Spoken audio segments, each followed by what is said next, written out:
With just days to go from the CAP negotiation, I think a lot of farmers realising that the deal is going to happen, potentially happen, and actually how the CAP reforms, how it's going to impact them is going to be played out in the next few days. I think what farmers are starting to ask is, how will it affect them, how will it affect their payment? And in the Farmers Journal this week, we go into detail about, getting up to speed on CAP reforms, looking at, if you have a small payment, you are going to benefit if you have a low average payment per hectare, and also if you have a high payment per hectare, how much you're going to be cut. I mean, we don't know the definites, but we know a lot of the issues that are going to come through in the next few days.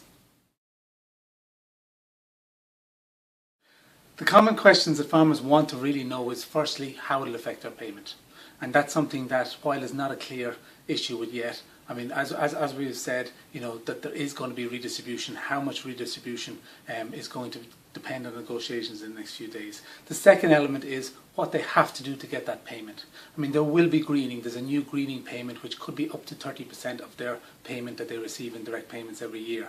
I mean, what they're going to have to do for a lot of farmers in Ireland, particularly livestock farmers, they won't have to do very much at all. They're already green enough, so they don't have much to worry about. But tillage farmers, they could have to change how many crops they plant, or areas, ecological focus areas, so this is areas that they have to set aside.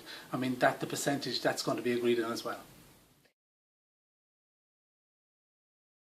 As it stands, I mean, the three key players at the moment are the Commission, the European Parliament, and this is the first time the European Parliament has co-decision, so they want to have a bigger say, and also the Council of Ministers. And Minister Coveney, as the Irish presidency, he will have a big say in not just the Council of Ministers' mandate, but also in trying to broker a deal. That is his main job.